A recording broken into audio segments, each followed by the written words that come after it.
Assalamualaikum warahmatullahi wabarakatuh. Perkenalkan, nama saya Suryani dengan NPM 2235 1015. Di sini saya membuat video mengenai React Hook Explained, yang dimana sini saya belajar mengenai React Hook tutorial. And in today's video, I'm going to be teaching you guys every single React hook. If you're familiar with my channel, I have a video already on this. It's actually my most successful video so far on my channel. And the reason why I wanted to remake this is because that video was made 3 years ago, and I didn't even cover every single hook. And as of 2024, a lot of new hooks were introduced. Some hooks were removed and became completely deprecated. So I wanted to make a new video on this because it seemed like a lot of you guys really enjoyed my last one. The purpose of this video is very similar to my last one, where I don't intend you to watch the entire video at once, unless you actually want to learn all the hooks at once. But rather, use this video as more of a cheat sheet. If you ever want to refine your skills or learn one specific hook that you might need for a specific use case, check the video part for that hook in this video. I obviously put timestamps on this video so you can just move around and choose the specific hook that you want to learn. And also, I'm going to not only put all of the code for this video in the description, but also I'm going to write a step-by-step version of this tutorial where you guys can just go if you want to, if you prefer text-based form. It's going to be on my website, so go to the description. It's pedrotech.co if you're interested in that as well. But yeah, that's basically it. Before we get into the video, if you could leave a like and turn on the notification bell, I would massively appreciate it, because as many of you guys might know,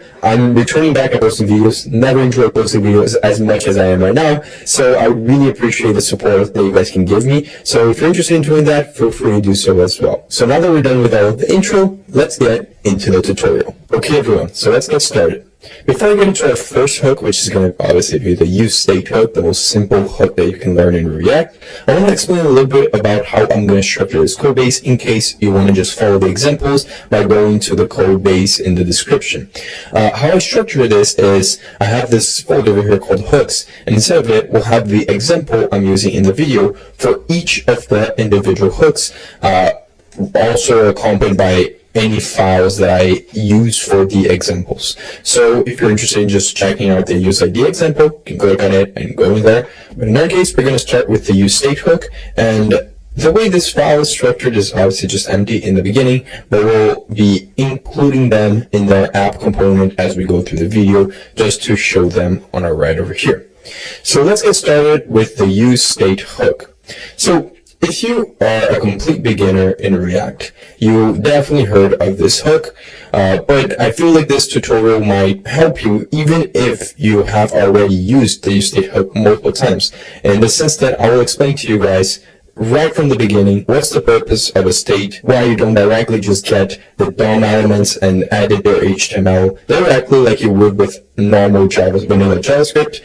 States are the fundamental building blocks of a React application. Now, the example I want to use for the state here is the most simple example that I believe is used for describing states, which is the idea of building a counter. So in this component over here, I'm going to put a div, which is going to wrap a p tag, so a paragraph tag, which is going to display some number, which is going to be the count. Then we want to have a button over here, which is going to interact with that number by increasing its value. So we'll say increase counter. Now, we currently have no way to store that number for the count, and we have no functions to call when you click the button.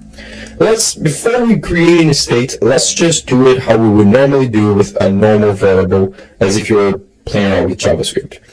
I'll create a constant over here. Actually, I'll create a normal variable that can be altered, and I'll say count is equal to 0. And then I'll pass this value over here by passing count.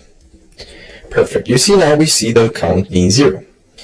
On this button over here, I'll create a variable called increase count. And inside of here, we're going to put some logic to increase the count and pass this increase count as the on click to this button. Perfect. Now, normally speaking, if I want to make this variable go up, right, this value go up by 1 each time, what I could technically do is do count plus or equals 1. But you'll see that this doesn't work. Now, it technically increases the value. If I were to console log over here the value of count, you'll see that in our console over here, it should technically, when I click the first time, show 1, then 2, then 3, then 4. So the variable count is indeed changing. But why aren't we seeing that change over here? Well, because if you were using vanilla JavaScript, what you would do now is you would directly grab whatever p tag is displaying this number and change its value to represent the variable. But we're not doing that. We're using React, where our DOM needs to be updated and re-rendered automatically depending how the state of our application is. So this is the idea of a state. A state, in its most simplest form, is just a variable that you can create and change its value, and when its value is changed, it will automatically trigger a re-render of your page to demonstrate the new value. So how do we create one? Well, the way you do it is like this. You say const and then set an open and closing square brackets, then you set it equal to the use state hook. It should automatically import it from React. Then we open and close parentheses, and you'll see that most hooks will look a similar way. Now, what do we put over here? Well, you put the initial value of what your state what you want your state to be. So in this case, count starts at 0, so we can put 0 over here. But this, you could also pass an empty string if your state represents a string, or even an object if that's the case as well. So we'll keep it at 0. And what do we put inside of here? Well, with the way that the use state hook is defined, and you can look at it if you want to, this should return back inside of here two things. The first is the value of your state, which is being called, you can call it whatever you want, but let's call it count. And then it is a function that you can use to alter the state. So we're going to call this set count. Usually it has this notation with set in front and then usually the name of the state. But why do we need a function to change it? Because although this count variable is actually working similar to how it was before when we were using let, you'll see that altering the value of it by just increasing it like this doesn't work.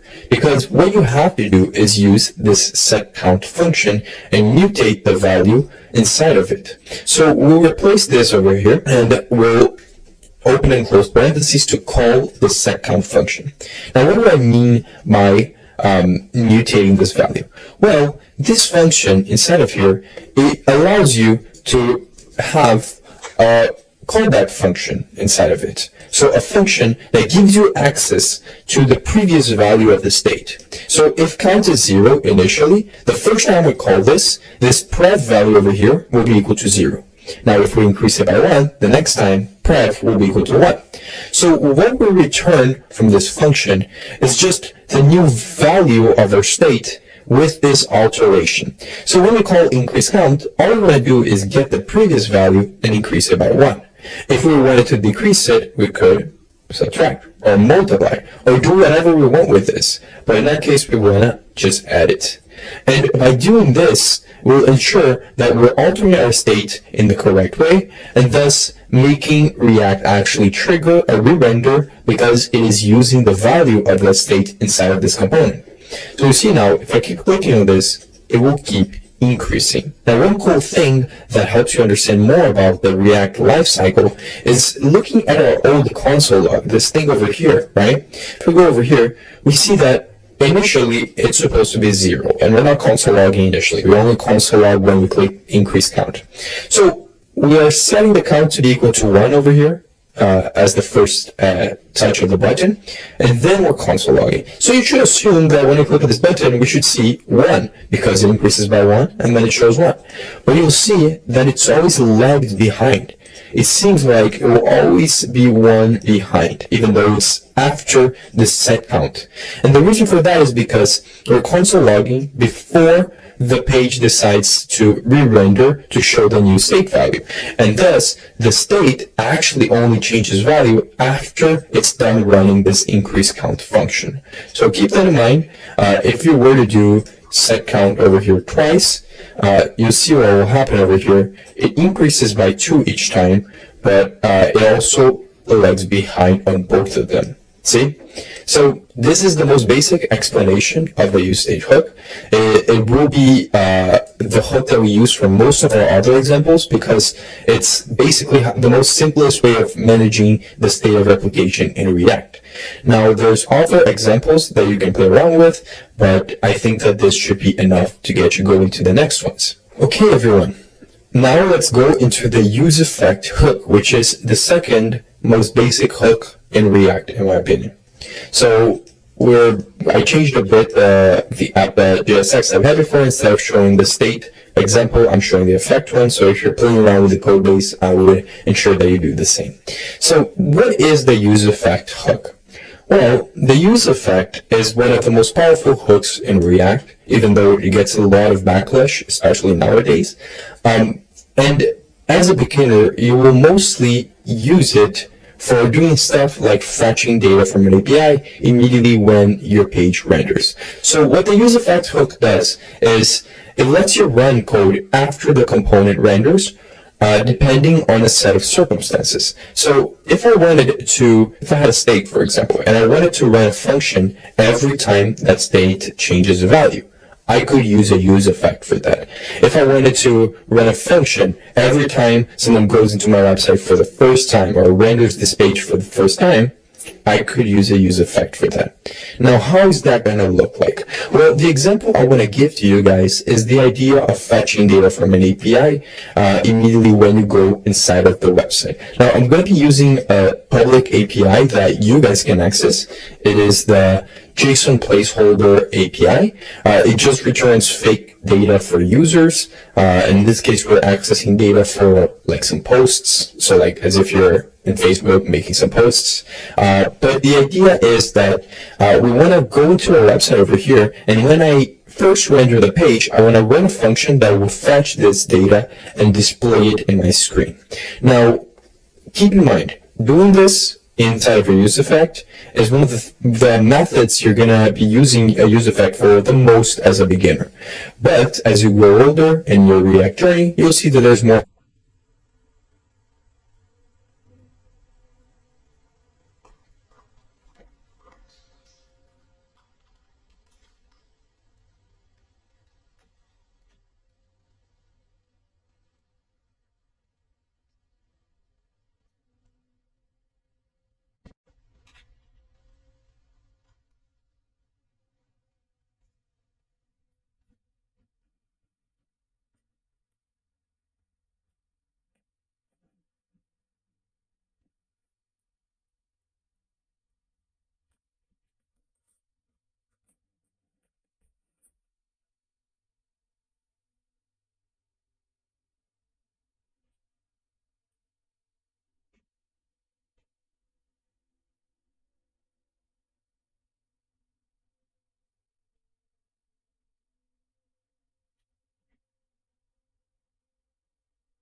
effective ways of doing this kind of fetching data by using stuff like a React query, which is one of the best methods that you will probably learn later on.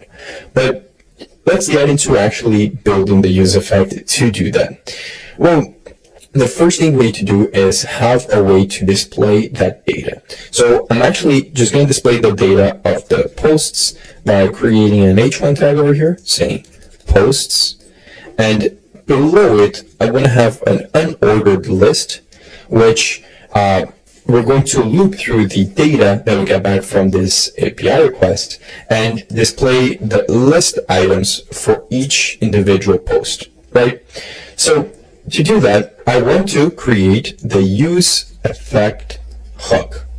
Perfect. You saw it also auto-imported over here. Now, the notation for the use effect hook is very simple. You call the hook always obviously inside of your component, never inside of an if statement, just like all the other hooks. And inside of here, you put a callback function that will execute whenever your use effect is supposed to. So whatever action information you put over here, like console log page rendered, you'll see that it will actually console log over here it runs twice because of some of the inner workings of React, where it basically runs twice when you're in development, not actually in production, because of React's strict mode. But you can actually disable that. The whole idea is that it should render once. So what I want inside this use effect is to be able to fetch some data. But there's one last thing that we have to do to make this use effect work. After this function definition over here, we have to add something else, which is a dependency list. Now, what is the dependency list? Well, like I said, you can make this use effect run every time the page renders, right? But the page may render because of multiple things. It might just render once if there's no states inside of a component, like we have over here, and you should see that only displaying once, like I said, right?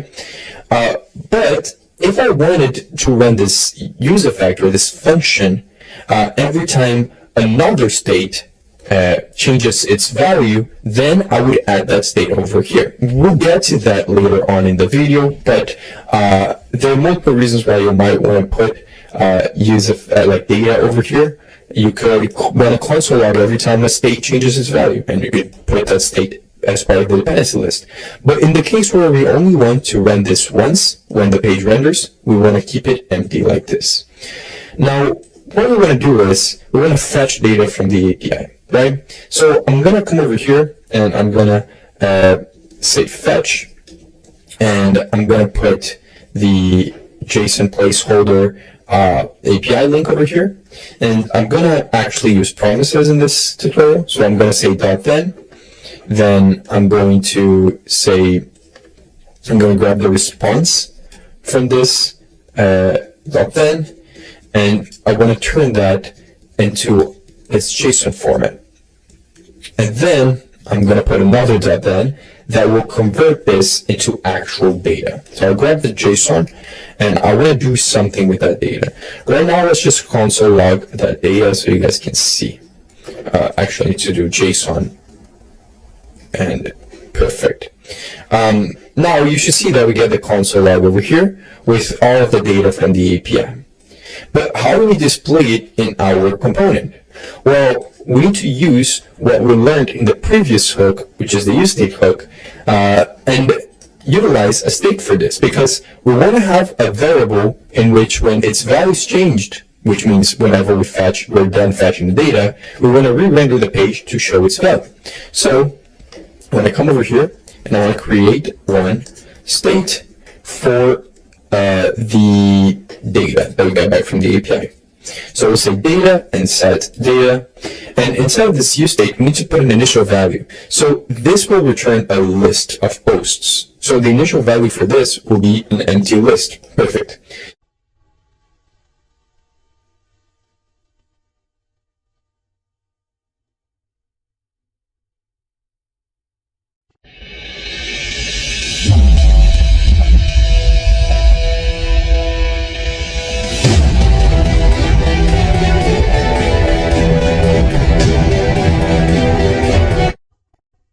Now, we need to change this. So instead of just console logging the JSON data, I want to set the data state to be equal to whatever list we get from the API. Perfect. Now, to display this list over here, we'll delete this list item and add it back again later, but we'll just loop through this data. And for each item in this data, we want to map its value to some sort of JSX. So we'll grab the value of the post, and in this case, we'll create a list item for each of the items. And inside of this list item, you see it already shows the 100 list items that we got, but we haven't actually displayed any data from them. But inside of here, we'll literally just display the title. So I'll say item.title. Now we know it's title because we can see how the JSON data is formatted. It has a title with the actual title of the post. And the actual data updates to show that information. So this is something that we're doing without having to click any buttons, without having to do any actions. It runs when the page renders for the first time. Now, what about the dependency list that we talked about? Well, the best way I think to explain to you guys about this dependency list is to create another use effect that all I wanted to do is just console log the name Pedro. Now, what will this do? Well, I want to console log the name Pedro every time another state changes. Let's create another state over here. Let's call it something in the lines of show Pedro and set show Pedro. This will be a Boolean, so it will start as false, but it doesn't really matter because all we want to do is whenever I click on a specific button that I actually create over here on the top as the example for you guys. I want to make it toggle. I want to basically, whenever you click on this button, it will turn this state into the opposite of what it is, right? So if it's true, it will become false. If it's false, it will become true. Because I want to show you guys exactly what this use effect dependency list does. So to do that, we'll just set show Pedro, and we'll do that by setting the value of the set show Pedro equal to the opposite of what it was before. So if it's true, it will become false. If it's false, it will become true. Now, let's inspect element over here. We'll see the console, and we'll see that it did console log the word Pedro a couple of times. In this case, it does twice. Now, why does it do this twice? Well, it does on the first render of the page, it does twice in the first render, like we said, but I haven't put a dependency list over here, meaning that every time any state in this component changes its value, it will trigger this use effect. That's why it's important for you to put a dependency list, because if I want this to only render whenever this is the first render, then we put an empty one, and you see now it's only showing twice instead of 4 times. Because previously, it will show twice when this page renders the first time, and then twice again when the data state is updated on this data fetching functionality over here. So what I want to do now is I want to make it such that every time I click on this button, it will trigger this use effect. Now, how can I make this use effect depend on this show Pedro state? Well, the name is already there. I could just put directly this over here, and now every time I click on this, it will trigger that use effect, as you can see over here. Now, this is the basic idea of how a use effect works. Now, there's another aspect of the use effect which I won't get into this video, which is the idea of subscribing to events, because I think it's a little bit more advanced. But if you're an advanced person who already have experience and wants to understand this, the most basic idea is that you can use use effects to subscribe and clean up from events like connecting to GraphQL subscriptions or connecting to Socket.io, connecting to an event that will consistently happen, maybe even a timeout. And you can then use the use effect to clean up that event. But I won't get into that in this video. I do have a more in-depth tutorial on the use effect if you guys want to check that out. But I think this is all I wanted to cover for this hook. Now, let's talk about one of the most important hooks in React, especially when you're starting your journey and you want to learn how to build applications that can actually scale and manage your states, which is the use context hook. Now, to make this example, I actually already built the context example component that we have over here, because I want to showcase you guys the use case of the use context hook by first showing you guys an example of what problem it fixes. So imagine we have this scenario over here where we have this parent component, which is called the context example, and inside of it, it calls 2 child components. So we have one component called child toggle and one component called child display.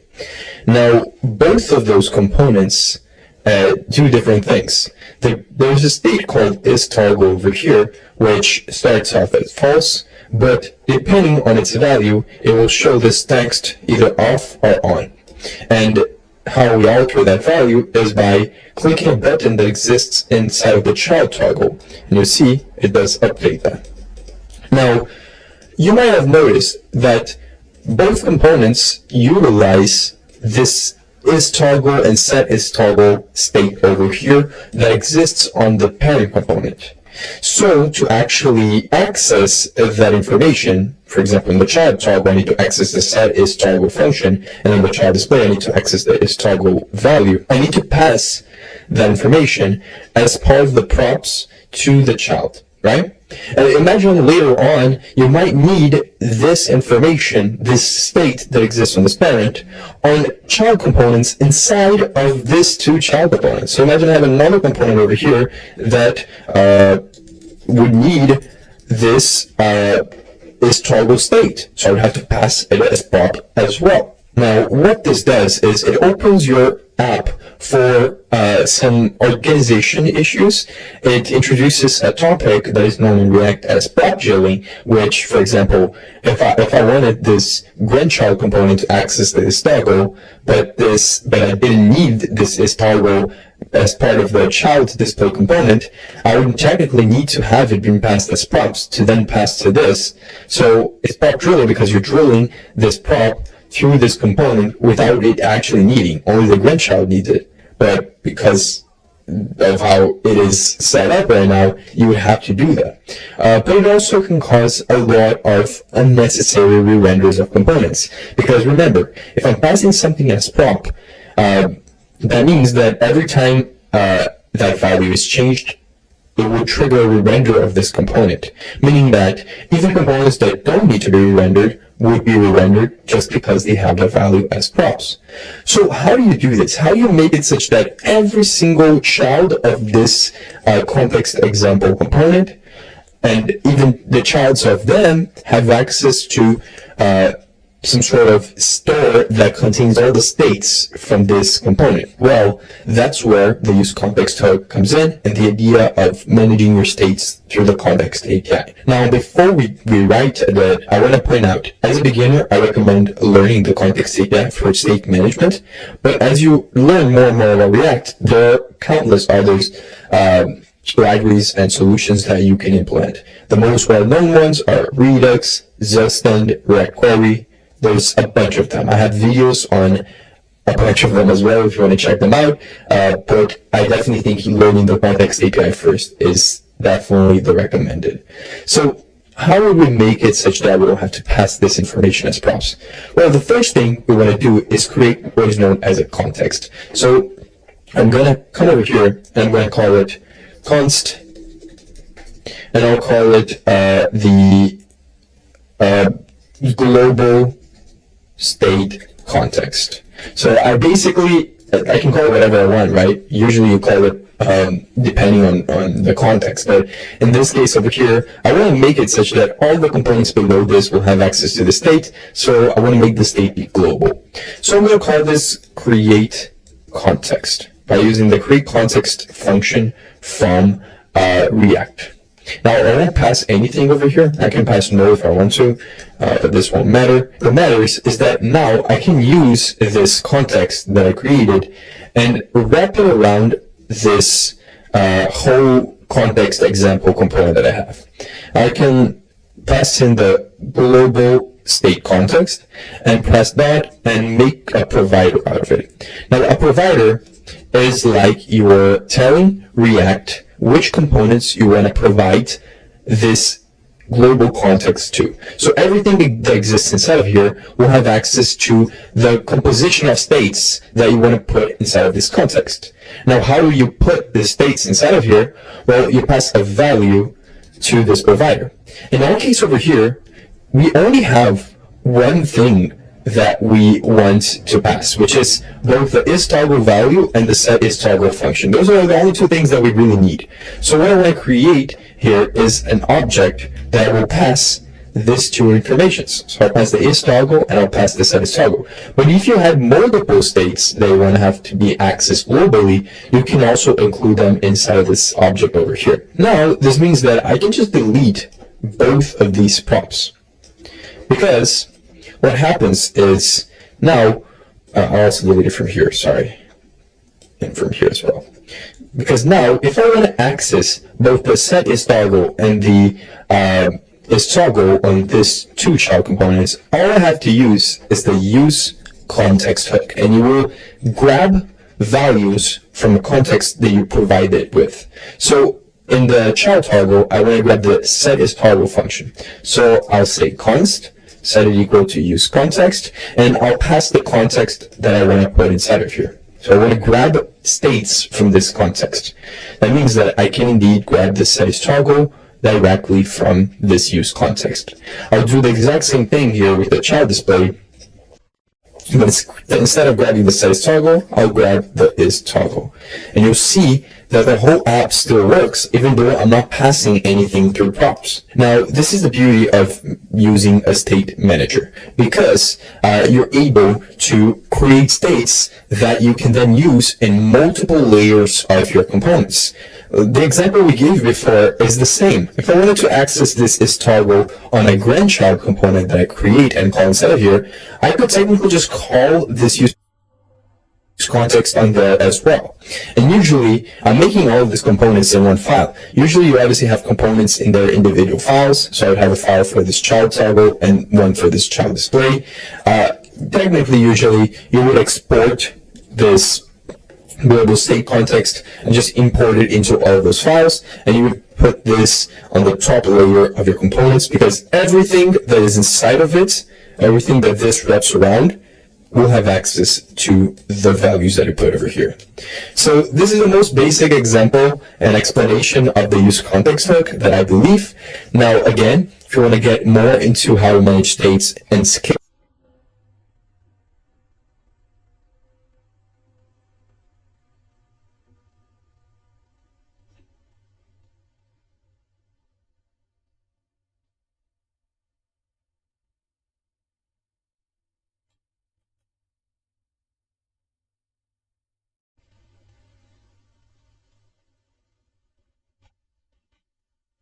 applications, I would recommend learning more in-depth solutions like the ones I said before. Just standard React query, Redux, there's a bunch of them.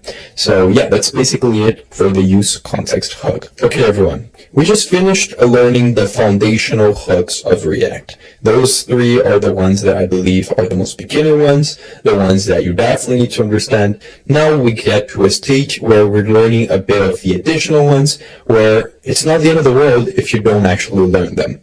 Especially when I'm talking about the use reducer hook. This is probably one of the most underutilized hooks that I've seen from React, and there's multiple reasons for it. It is technically a hook that should be used instead of the use state hook to manage more complex state logic, like when you have multiple related variables or actions. It does use the same pattern as something like Redux, because both of them use the reducer pattern. That's where the name use reducer comes from. And some people live by saying that you need to use the use reducer hook if your app grows beyond a simple app, but as you might hear from a lot of people, it is not technically required. I believe just using states can also be a good thing as well. So the best way to explain this is by putting a situation here in the screen in which we are using a use state. So I brought back the example from the counter app that we made, and I made it a little bit more complex by adding the subtraction as well, which was broken. But you can see it's a very simple counter app where I can add and subtract values, and it will appear over here. Now I could technically add as well more things. I could add a multiply, right? I could add a multiply over here and then make the pref multiply, and you'll see that this would also work. Actually, I'll multiply times 2. I'll double. Sorry about that. Yeah, you can see it works as well. So we have those three actions. Now, this is all being done with the use state, right? You see the use state over here. How would I do something like this using the use reducer? Because remember what I just said, the use reducer is an alternative to the use state for more complex actions. That's why I added an actual action over here. Well, the most simplest way to do that is, first of all, we'll replace this use state with a use reducer. It will automatically import over here at the top, and we'll just place it over here. Now, the use reducer has the same format as a use state. It will return two things, but the two things that it returns is different from what we have over here, although it has the same logic behind it. Similar to how we grab the count over here, in the use reducer, we'll grab the state, and the state will represent the count. when we create our reducer function. The set count over here, instead of let's call it set count, let's call it dispatch, because we're going to follow the reducer pattern, and all of this are part of that pattern. Now, instead of use reducer over here, we want to pass two things. We want to first pass a reducer function, which we will create in a second, and we also want to pass an initial value for our reducer. So similar to how we had it before, the count equal to 0 over here, we want to pass an initial value for this reducer. A reducer will be in the format of an object. So we'll pass an object with a count inside of it and an initial value of 0. Now, we want to create what is known as the reducer function, this thing over here. And we'll create it over here. So we'll say const reducer, and we'll pass in a function which will contain two things, a state and an action. Now, a state is just a placeholder value for the current state of your reducer. So in our case, we only have one piece of state in this reducer, which is our count. So if we want to access the current value of the count inside this function, we can do state.count at any time.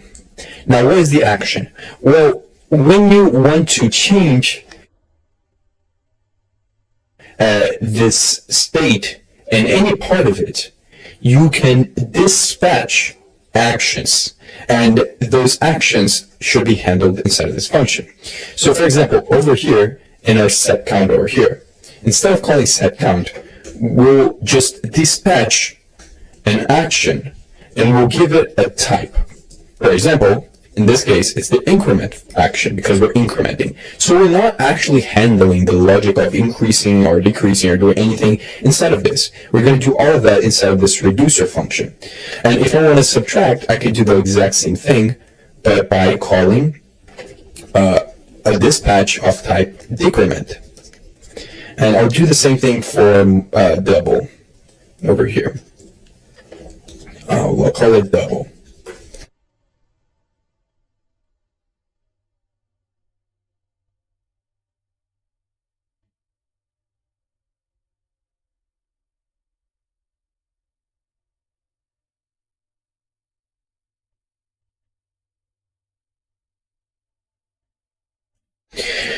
Now, where will we handle this? Well, we'll handle it over here, and we'll probably use a switch to check all of the action types that exist.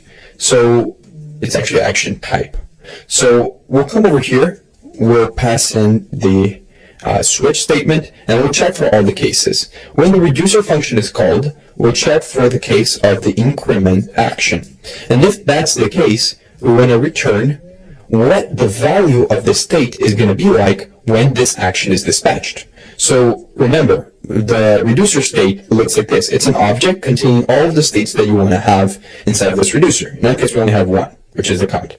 So if I want to make this increment action increase this count by 1, what I can do is say count is equal to state.count, because we'll get the current value of the count, plus 1. And this should handle the increment case. So we'll do the same thing for the next two cases. I'll actually just copy this and paste it twice. And this should go back, yeah. And then we'll make this decrement and make this double. So on the decrement, we'll just change this to -1. And on the double, we'll just multiply this times 2. Perfect. You should see now that this should technically work, and we'll put the state, replace this count over here if I want to access the count value, and just say state.count.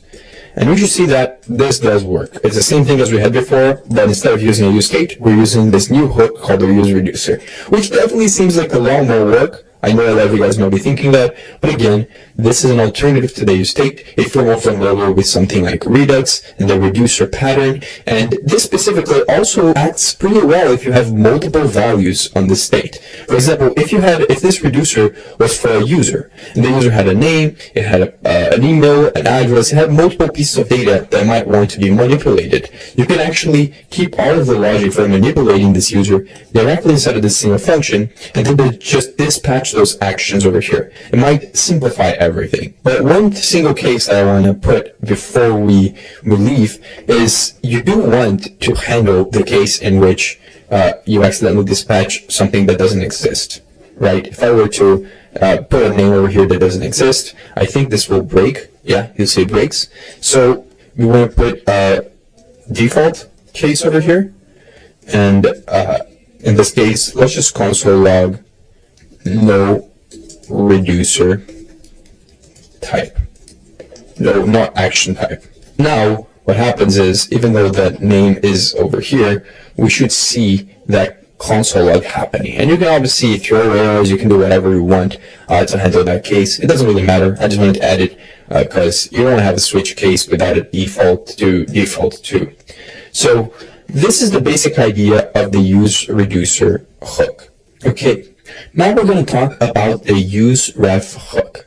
And the use ref hook is one of the coolest hooks in my opinion because they're almost like I almost never use it, and when I use it, it solves exactly the issue I'm trying to solve, and I love it for that. Now you can use refs technically a lot in React if you personally want to, but its main purpose and use case is that the use ref kind of acts like a little box that can store a value, and this value will stay the same even if the component it was created in re-renders. So it is often used, and you'll see it being used for two different things. The first one is accessing the DOM elements directly if you ever need to, and we'll get to an example of that. And the second one is keeping a mutable value. So you can technically use the useRef hook to store values of previous of states, but like store the previous values of states, even though it will change due to a render. So the ref won't trigger a render when it's changed. So we'll see both of those. It's one of the ones where it takes a while for you to get used to it, but it is great to be used, especially when you want to hold values inside of your React application, but you don't want to display those values in your UI. So if you ever have a variable that you want to keep information of, but you don't want its value to change, or you don't want to display in the UI, meaning you don't want its value change to affect the re-render of your component, you could use the useRef hook. So let's start with the first example, which is accessing DOM elements directly, because that one is one of the coolest ones. So the first thing is, if you have an input, and we'll return here just an input with a text, like a type of text. So type text. We should see that input over here, right? Now, if I want to get the current value of this input without using the useState hook, because if you are familiar with states and inputs, you should know that you can indeed keep track of whatever is typed on an input by just changing the state to whatever the value of the input is. But if you want to use a useRef for this, you can do it like this. You can create a reference to this input, let's call it input ref, and then set it equal to the useRef hook. Now, this useRef hook will allow us to make a direct reference to an HTML element. In this case, it will be the input. So we can come over here and set this as a reference by passing in a ref property and then setting it equal to our input ref. Now, if I want, I can create here a button that, let's call it on click. I'll create a function that all it does is just console logs the current value of the input whenever we call this function. To do that, I'll create over here a button right next to this input. So we'll create the button and we'll call it console log. Sorry about that, console log, and we'll pass in this on click to this button. So on click equals to on click. Now, obviously, right now, it doesn't matter what type over here, it will just console log value. But if I want to grab the current text written on the input, I can access all of the HTML properties of this element in the DOM by using the input ref .current.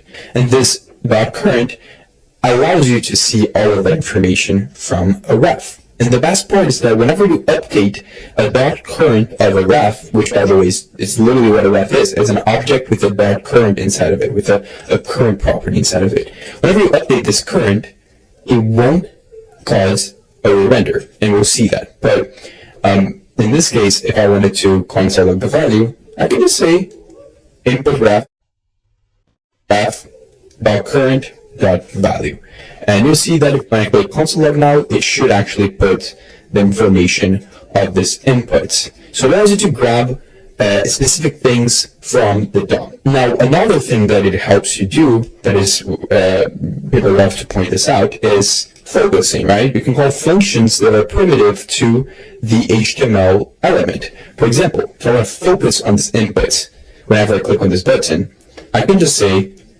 input ref, actually I'll have to delete the console log. I can just say input ref dot current dot focus. And this is a function that exists in JavaScript. When I click on this, it should focus on this input, as you can see. And I can start typing.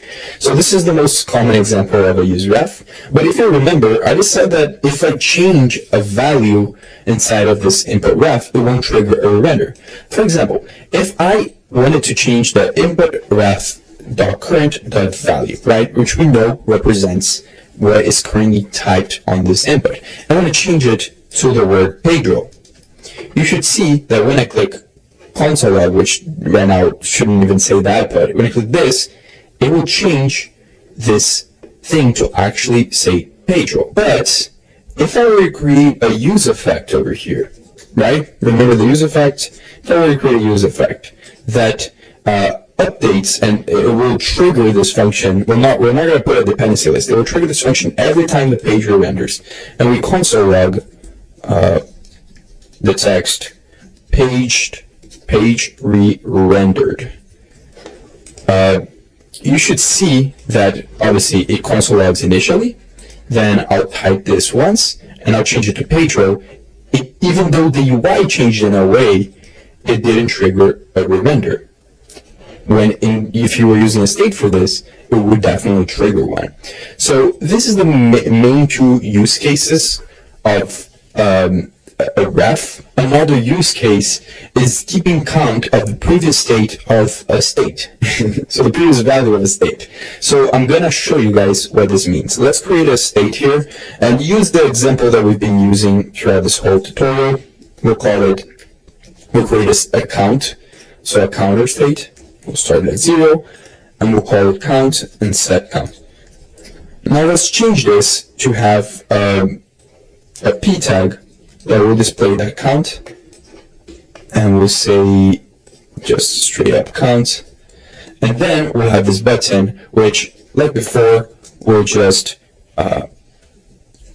call a set count function to increase. So we'll say prev is equal to prev plus 1. And we'll change the name. I'll close this, and we'll change the name of the button to increase or increment. Perfect. So we have this counter example. We've been dealing with this through this whole tutorial, right? Now, what if I want to constantly keep track of the previous value of the count? So whenever count is 11, I want to keep track of what the value of the state was before. Obviously, because of the nature of this specific example, meaning to get to 11, the previous value had to be 10, it's kind of redundant. But states that can have multiple variations of its values, this could be very useful.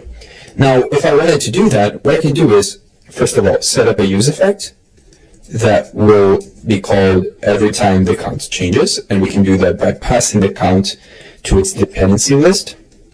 Then, what I can do is create a previous count ref. So I'll say const previous count is equal to use ref, and we'll set it initial state to 0 because that's the initial count. Now I want to display the p tag over here as well, and we'll actually put a label to this. We'll say previous count, and we'll put a count to this one. Nice. Now, we'll pass in to this value the previous count dot current. Now, you might think this is weird because previously the .current value had stuff to it. It wasn't a number or a string, but now it is a number because we set it to be. We didn't pass this as a reference to a DOM element. We're using it as an actual variable. Now, when you click increment, you'll see that the count goes up, but the previous count doesn't because we're not doing anything with it. What we want to do is make it such that whenever the count changes, we want to set the previous count equal, previous count of current equal to the current count. So we'll see that it will always be equal to the previous version of the count state. So it's a good way for you to remediate how your states are changing and understanding how your app is working without actually causing issues like re-rendering. The best analogy I've heard for the useRef hook is that it's like a sticky note that you can attach to a DOM element or a variable, and you can read and write it, but it doesn't really affect the rest of your component's behavior unless you explicitly use it. So it's one of the most important hooks in React, in my opinion, one of the most underused hooks as well. But at the same time, you start understanding it the more you run into situations in which you need to use it. Okay, everyone. Now let's talk about the use imperative handle hook. It's probably the hook that you'll use the least by far out of all the hooks. If you watch my previous React hooks course, I also mentioned this. I gave one use case for that, and I believe that's the only use case I ever ran into where I needed to do this, especially because the main pitfall of refs and the use imperative handle hook as a whole is that you shouldn't be overusing refs in your projects. So the use imperative handle hook is only used whenever you are using refs and in a specific use case to it. So it's the kind of thing where, to be honest, if you want to skip this part of the video, feel free to do so. I even want to go through it fast because I don't think it's actually explaining by typing everything will probably give a worse explanation. So I already built up an example over here of how the use imperative hook can work, and I also wrote some comments so that you guys who are just looking at the text can actually understand everything as well. So the use imperative handle hook works by basically allowing you to customize the ref you decide to expose to a parent component. And it's very useful when a parent component needs to interact with a child component and you want to control exactly what the parent component can access from that child component. So the best and easiest way, I think, is it's basically a way for you to decide what the parent can see and do to a child's ref. And the way you can do this is, for example, when you have a parent component, and in our case, it's the imperative handle example that we are displaying here in the screen. And imagine in this example over here, in our parent, I want to have buttons that directly interact with a ref that exists in one of its childs. Now, in this example, you have two buttons, right? We have a button to focus on an input and a button to clear an input, and they both work, as you can see. But one thing you might have noticed is that both of the buttons exist in the parent, but the input and the ref that represents the input exist on the child. So how exactly do we do this? Well, normally, if you want to be able to access this, you create the ref over here on the parent component. So we called it the input ref. We used a use ref for it, and we passed it as a ref to our child component. When I create this child component, we have to use something called a forward ref, which I imported over here on the top, and it basically allows you to expose a DOM node or a reference to the parent component. So it's exactly what we want here. We want to have access to some sort of DOM element that exists in this child in our parent. So it's a very specific use case. So we use a forward ref for that, and we can still obviously access the props like this was a normal component. I know it looks a bit different because we have a function wrapping around all of this, but it now allows us to have access to that ref, which we then pass into our use imperative handle hook. And this use imperative handle takes in that ref and returns back a callback function that needs to return an object. Now, what exactly is that object? Well, it's an object containing all of the functions that we want to allow our parent to have access to. Like we said, we might not want the parent to have access to everything that this input ref has to offer, right? this exists in the child. We only want to expose the two things that we want to call in the parent, which in this case is the focus input and the clear input functionality. So what we do is we create functions for both of those functionalities, like the one we did over here and the one we did over here. And with the use imperative handle hook, what this will assure is that the ref that we have over here, that we then passed here, will now have, inside of its current object, it will have those two properties, those two functions. So now my app completely works, and it does everything by using the use imperative handle hook. Now, why would you use the use imperative handle? Well, it's mostly about control. So instead of exposing your entire child component, you might want to only expose a specific functionality. Like in this case, we're just exposing those two methods, the focus input and the clear input. But also the whole idea of encapsulation, which can make your project more organized. It basically keeps the internal workings of the child component hidden while letting the parent interact with it in a controlled way. Now, if you're a beginner and you're watching this, like I said, you rarely need to use this hook. But it's very handy when you're building stuff like reusable components that need to have controlled interactions between the parent and the child. Okay, everyone. Now we go into another rarely used hook. And similar to the previous one, the use imperative handle hook, I already have the example set up over here.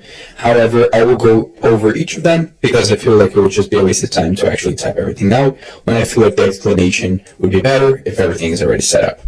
So, what is the use layout effect? Its name is very similar to the use effect, but there is a layout in the middle. So, what exactly is it? Well, think of a use effect, but for way less use cases. That's what the use layout effect actually is.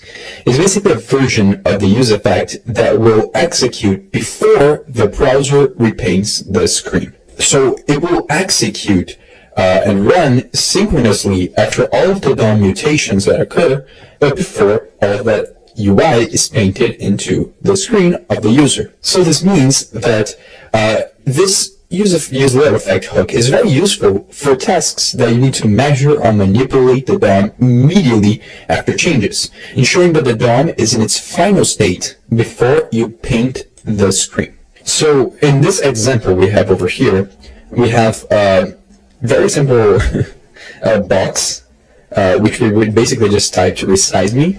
It's a box, I painted it blue. I'll actually paint the color of this black so you guys can see the text better, but it's a box that was just said resize me, right? Now, why does it say resize me? Because below the box it says that the width of the box is 154 pixels. So if I change this to 80% width, it should change to a different value. Actually, I'll make it 50. Yeah, I don't know why that happened, but yeah, it should show a different value, like 82 pixels, right? Now, why are we using a use layout effect here instead of a use effect? Because if you look at this, the use effect technically works. But if you notice in this case over here, for a brief second, it didn't actually re-render automatically. We're getting the information for the box width by accessing the DOM element directly using a use ref for the box. So we create a use ref, we assign it to that div, and we grab the current width of that div from the DOM element. So we do that using a ref, and all of that happens before it actually paints to the screen. But a use effect is called after all of that is already in the screen. So technically, for a brief second, if we refresh this and it's rendering for the first time, if we're using use effect, it wouldn't have the information accurately for the box width until this ran, and then it set the correct information. So this is all that the use layout effect does. It just runs before the use effect. It runs in that small gap between the DOM existing and having its changes and the UI being painted into the screen. Now, it is good, like I said, for doing stuff like getting sizes or positions for a DOM element.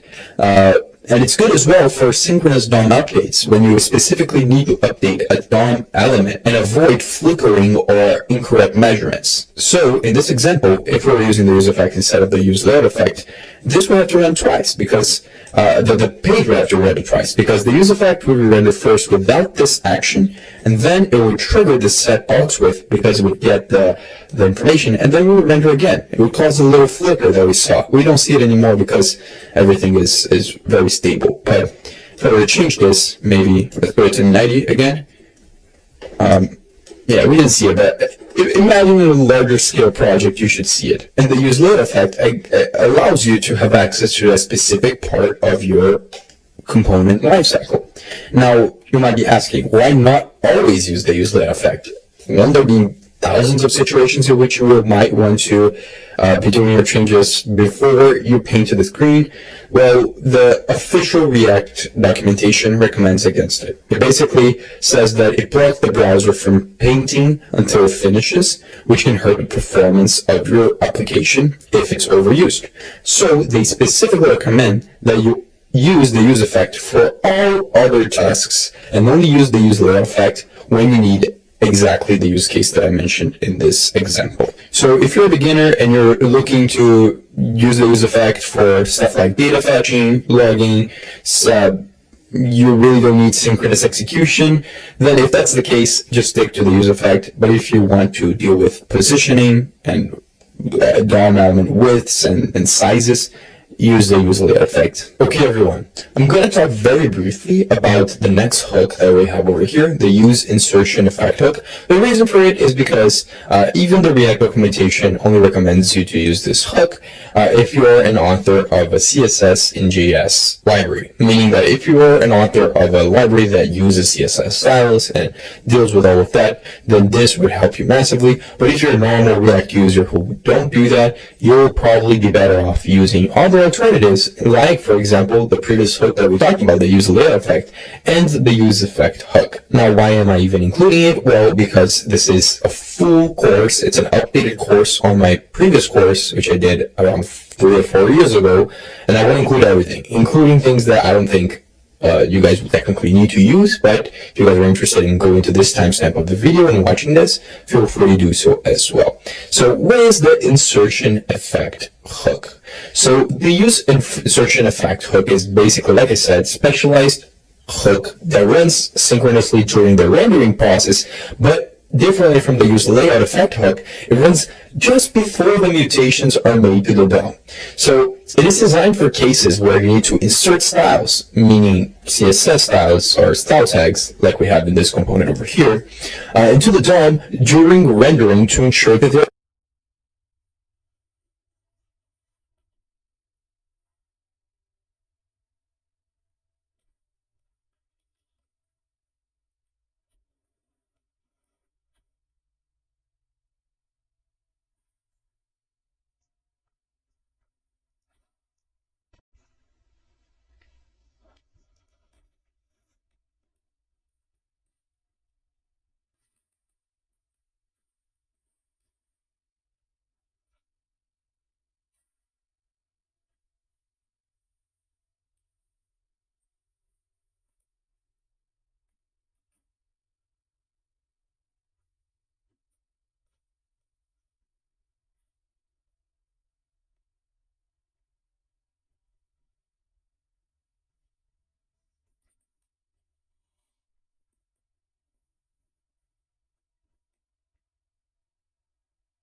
actually applied immediately.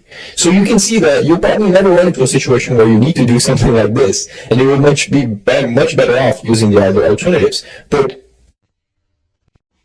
as specified by the React creators, this is primarily intended for CSS and JS libraries, like style components, one that I personally used a lot in the past.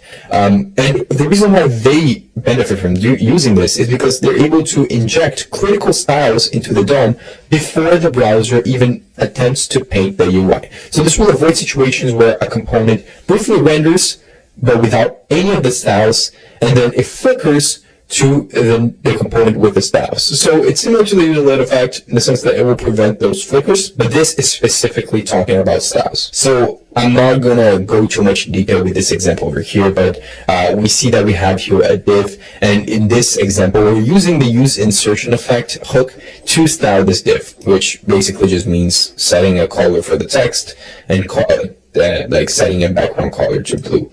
But we're doing all of this at a different stage from where we would if we were to just come over here and add a style tag, because we're doing this before the DOM mutations happen. And like I said, this can be very beneficial in some cases. Obviously, we aren't seeing the benefits over here, but you're able to see a specific use case of it. It's very similar to use effect hook. And obviously, in this case over here, we're creating a style document element and appending it to a specific part of our document. And this use insertion effect will run during the rendering phase. Then it will insert the style tag with the dynamic styles that we want into the head of our document, and the browser will apply all of the styles right before painting, which, like I said, will ensure this not to flicker. And when the component unmounts, which is the return, similar to a use effect cleanup method, it will clean up all the inserted styles. So this is the use case. I'm not going to spend too much time in this. Also, this is a very new hook, so you need to make sure that you even have the version of React to support it. And there might be some browsers that don't support it because obviously it's a new version, so it's something that needs to be more and more adapted with time. But like I said, it has a very limited use case, so if you're a beginner, I wouldn't even attempt to understand it. But that's basically the best explanation I can give for this. Let's get into the next hook. Okay, so now let's go into the next hook, and we kind of left some of the more rare use case scenario type hooks that we just talked about, and let's get into one that is from the newer version of React, but I personally have been using it a lot ever since it got released because I think it's very cool, which is the use ID hook.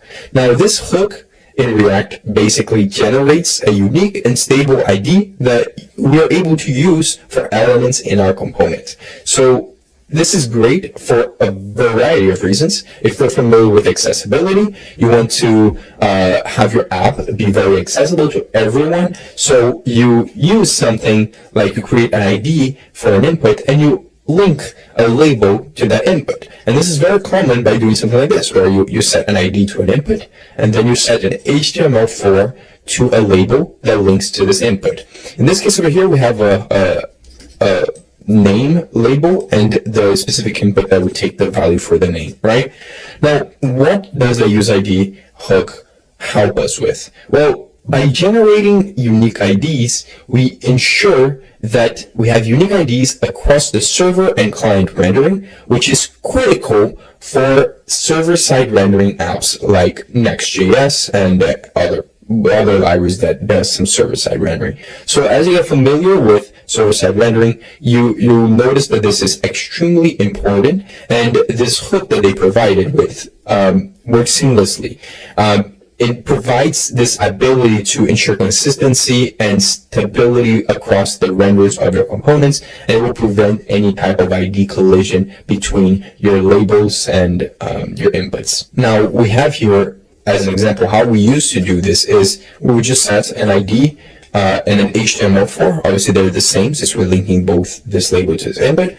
And if you're over here, you would see in the element that the specific element for this input and this label has an ID of input 1, which I specifically set over here. Now, with the use ID hook, what I can do is I can come over here, I can just generate an ID variable called the use ID hook, and this should give me a unique ID that I can use to set my labels and inputs. So I'll put over here ID for this one, and I'll put ID for this one. And you can see that now, when we refresh this, the ID is a unique one. So it says R1 over here. Now, if I were to have another input and another label, for example, I could have another one over here. And I can just generate another ID and call it something like ID2. And then put the same variables over here. You should see that they do have different values. And also they are unique, right? So they generate different values at every time you render this. But since you're using the same variable, you don't have to handle all of the uniqueness. It will do it all for you. Now, there are a couple of things that I would say are best practices. For example, I would say use the use ID mostly for labels and inputs, but also for just dynamic elements, like whenever you have a section that might. This program covers the basics of quantum communication and quantum computing, and it's particularly designed for people who collapse into other elements, or specifically if you want to keep track of different tabs in your website, you might want to use the use ID as well. And also, one mistake I see a lot of people doing is when you're inside of a map, like you're mapping through a list and you're displaying items, and you want to put a key, right? The key property. A lot of people want to just put the ID, but no, use the index or the ID of the key of the mapping function to keep track of those elements. Don't use this use ID. It goes against the purpose of this hook. And if you're a beginner watching this, just see it like this. The use ID is like a handy name tag maker. That's the best analogy I've seen so far. It just makes it such that each component gets a unique tag, which is the ID, and it makes it really easy to identify and link the elements without worrying about duplicates or conflicts. Now, let's talk a little bit about the use transition hook, which is one of the coolest new hooks that React has to offer. Now, the use transition hook is mainly used in React when you're dealing with a situation in which you need to handle non-urgent updates. That means that if you want to prioritize some sort of update to your component, like for example, when you interact with like when the user interacts with an input or a button, and you want to defer less critical updates so that your app is more smooth, you can use the use transition hook. Now, this can help your user experience a lot because it ensures that user interactions, which are very like important updates, are done quickly or given a response quickly. And some other updates that might require a little bit longer, like for example filtering data, which is the example we're going to be doing in this component over here, will be put in the background until it's done. Now, what most people use it for is what we're going to be showing here, which is showing a loading spinner while you're doing some sort of hard calculation. So you notice here, what this component is basically we have here an input which searches and filters through a list that we generate automatically over here. This list has 10,000 items, and all of the items in the list are basically just the word item and then the number of the item. So what we do here is, as we type on the list, we're able to filter for the specific items that we're writing, right? So for example, I put one over here, there's only one item with this because there's 10,000 items. But it will automatically filter everything, but it does feel a little bit like not smooth because as I'm typing this and as this list grows, it will indeed need more time to calculate stuff. For example, if I were to put another 0 over here and I were to continue typing this, it's still smooth, but if I were to add more and more, right, this would get pretty tough. It can even break, as you can see. It just broke my app. Let me go back. But yeah, calculations do get expensive, especially when you to your memory. So the thing is, whenever it's loading a calculation, you want to show the user some sort of immediate update to notify them that something is happening. Like for example, showing a loading spinner whilst you do the calculations. So you're basically prioritizing an update to your UI, which is the loading spinner, while putting the update of showing the new filtered items to the background. Now, how you do that is with the use transition hook. So what do we do in this case? Well, we'll come over here at the top and we'll call the use transition hook like this. And it will give us back two things. One is the transition pending? And the other one is, well, this is a function to start that transition. Now, the is pending is what we want for our UI. Because I'll come over here and I'll just say, okay, is the transition pending? Because if it is, I want to show a little p tag that says loading. So it's a little loading screen for us. Now, how will it know what transition is in progress? Well, we'll wrap around the expensive filtering over here and use the start transition, and then just pass all of this information as a callback function. So we'll do this, we'll save it, and now the use transition hook will know what is the expensive calculation, and when it's done, it will set the is pending to false. So we'll see, as I'm typing, you'll start seeing the loading screen. So I'll say item, and you saw that for a second, it prioritized showing the loading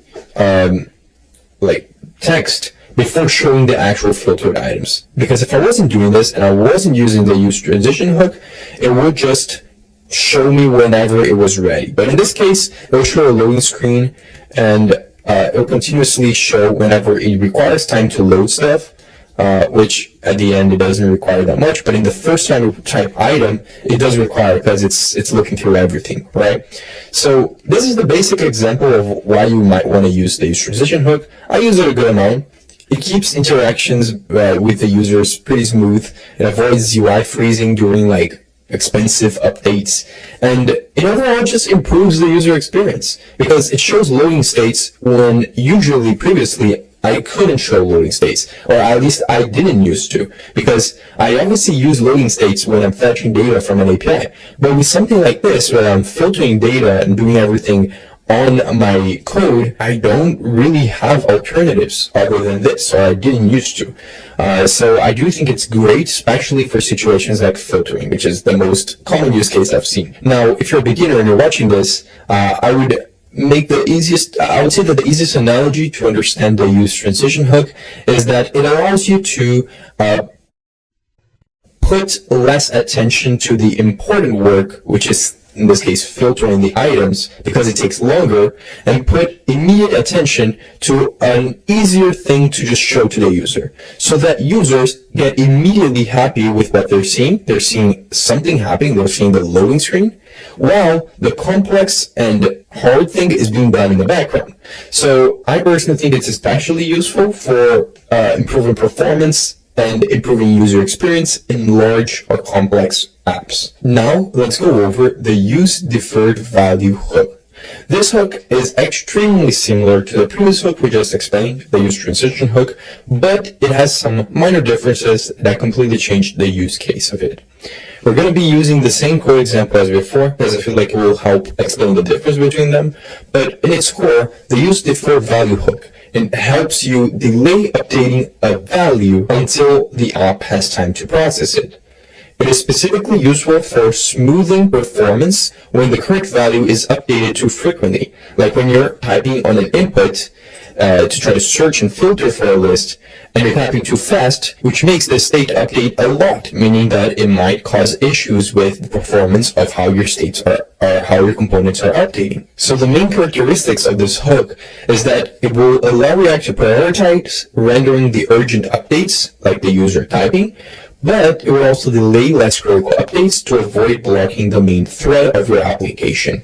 And the best part is that it doesn't require any manual logic, like using the use transition hook, where you had to specify where in your app you wanted to start the transition. So in this case, it is very similar to something like a debounce that you might be used to if you're, writing search queries that fetches data from an API based on what someone is typing on an input, but it has some differences because in this case, we're not delaying the execution of the filtering or the API request. What we're doing is just deferring the value update to reduce the cost of rendering that information. So how exactly would we implement it here to make something similar to what we did with the use transition hook?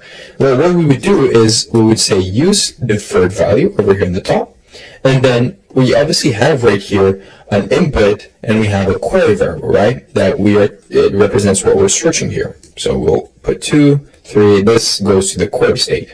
And then we have this items list, this is the same one as before, and then we filter the list.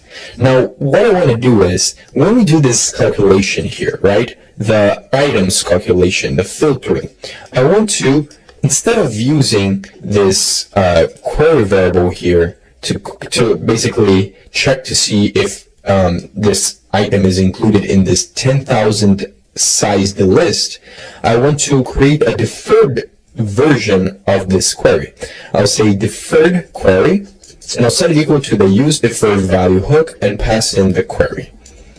I'll defer this value exactly for the reason of having smoother performance. Because now, if I use this deferred query over here, it should already be working. Now, we obviously don't see it directly. We can also get the loading spinner like we had before, because now we have two pieces of information.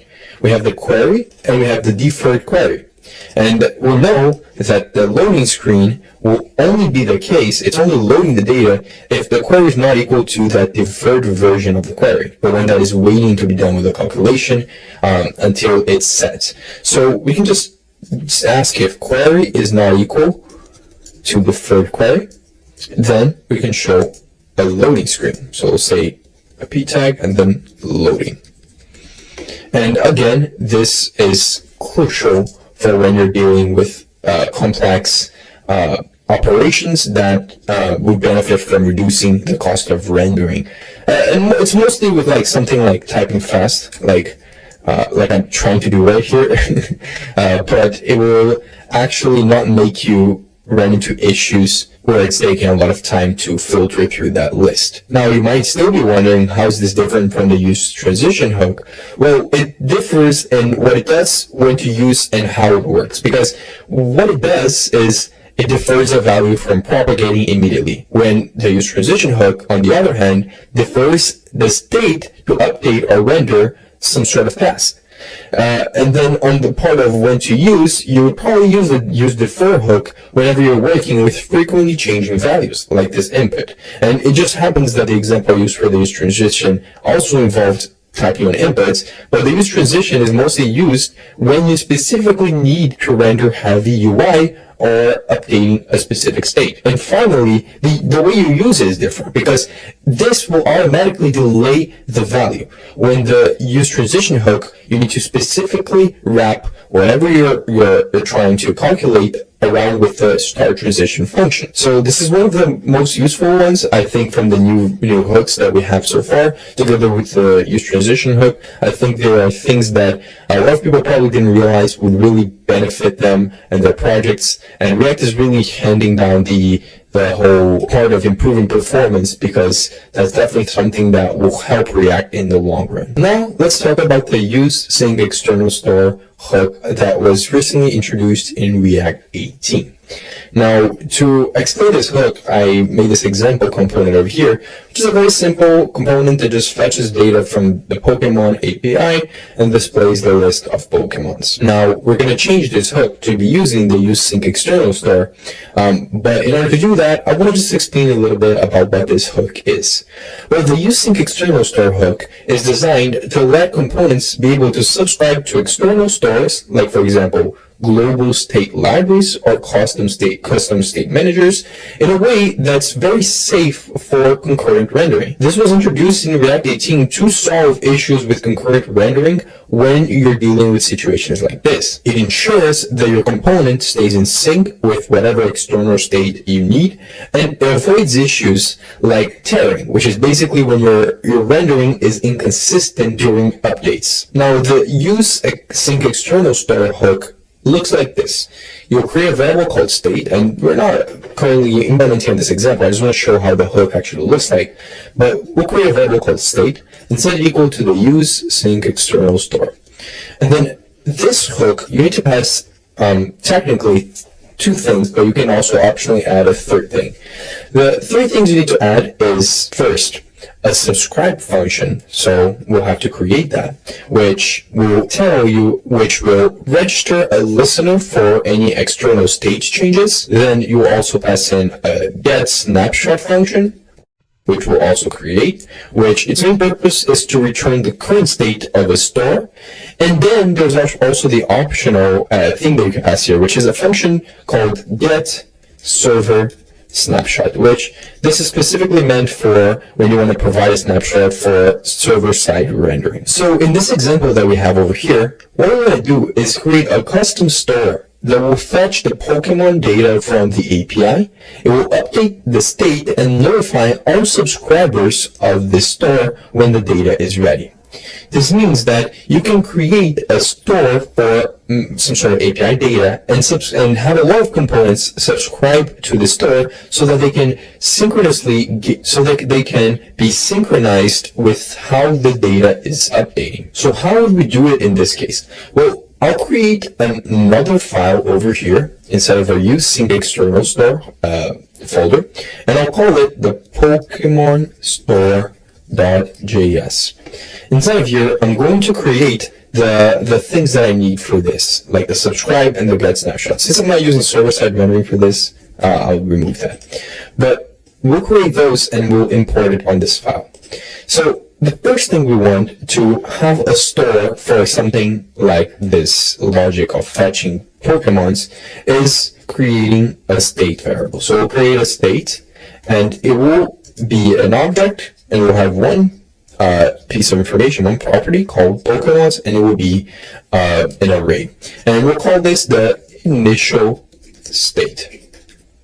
Then we'll have some listeners, which will also be a list because it will be the list of our subscribers. Then we're going to have a function over here that is going to fetch the data and update the state. So inside of here, we're going to create and export a fetch Pokemon's function, which will be async. And we already have that logic, so I'll just paste it over here. I'll grab this over here, paste it. Now, one thing you might have noticed, oh, actually, I'll delete this. One thing you might have noticed is that we don't have a set Pokemon's state like we have over here. So instead of saying set Pokemon's, what we can do after we get the data is we can set the state variable that we have at the top equal to Pokemon's, and then set the data dot results inside of here, because data dot results is how we get the information from the Pokemon API. And then we can use that listeners array to loop through each of the listeners, so every single component that is subscribed to this, and we'll call a function called listener, like this. And then we'll go through the listeners array, which contains all of the components that are subscribed to this store, and we'll grab each listener. React will automatically set this fallback function to have this listener function, which we can then call. So React does this for us. And then this will notify all of the subscribers. And then down here, we're going to just create a variable called the get state. It's a getter for this state, the state of our store. And we'll also have to create a subscribe function. So I'll say subscribe is equal to listener, because this will be passed by the useSync external store hook as well. And inside of here, we'll grab the listeners array. So if we want to subscribe a component to this, I'll just grab the array and push the listener that we're connecting through the hook. And then when we finish this, we also want to clean this up and return back function where I said listeners is equal to listeners.filter, and we'll just filter out if the listener is already there. So I'll say L is not equal to listener. This is just some logic to keep it. I know it's a bit confusing. I recognize that, but this is a very common pattern that you might see when creating a store like this. And it makes it very easy because now we can remove all of this logic from here directly. And in this use sync external store, we can grab the subscribe function from that file. We can also get the get state function, or the function, the getter that we created from this file as well. Now we'll delete this state. We don't even need a state anymore because this will handle everything for us. Inside of this, we'll get back a state object, which we know has the Pokemons inside of it, and we do need to fetch the Pokemons. So we have created this fetch Pokemons function, so I'll just call it, actually I'll call it over here, the fetch Pokemons function, and we'll just have a normal use effect that we'll call it on the first render. So we'll just call it over here, and I'll put the dependency list as empty. And you'll see that this does work, and it handles everything for us. Now, the great thing about this is that any other component that needs to access this data now can just use the use sync external store hook and handle all of this automatically without having to write all of this logic every single time. Now, this is great. I haven't personally used it that much since it got released, but it's great because it keeps state management separate from component logic. It also ensures that your component is always in sync with the store, even if you're in the situation of concurrent rendering mode. And I think it's a pretty simple structure when you get used to it. Now, one thing you might be questioning yourself is, why didn't we just do all this logic inside of a context and then use the use context hook to grab that data? Well, there's a couple of things that differ between doing that and using the use sync external store. I think it mainly differs on purpose, performance, and reactivity. So talking about the purpose, the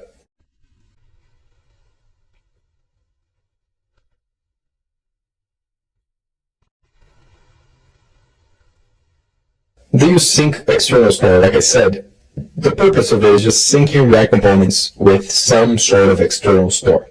Whilst the use context hook and creating a context, its main purpose is something else. It's sharing state and data across a component tree. Now, you can indeed do something similar using either of those.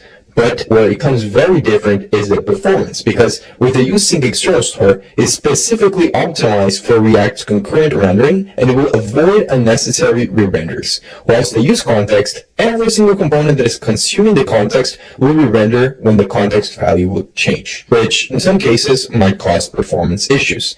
Now, the last thing is reactivity, because the use sync external store components only update when the store changes, whilst in the use context hook, the context triggers updates for all of its consumers, even if some of them don't need change, which goes hand to hand with what I just said about performance. And I feel like in situations where you're just sharing static or infrequently changing data across some components, maybe some global states like the theme of your website, or if the user is authenticated or not, maybe use a global context. But in this case over here, if you're syncing with global state libraries like Redux, or you're using external state sources, something like the sync external store might be good for you. Thank you so much, everyone, for watching this video. This was a lot of work, and I would really appreciate if you guys could leave a like and turn the notification bell on, because that would tell YouTube that you want to watch more.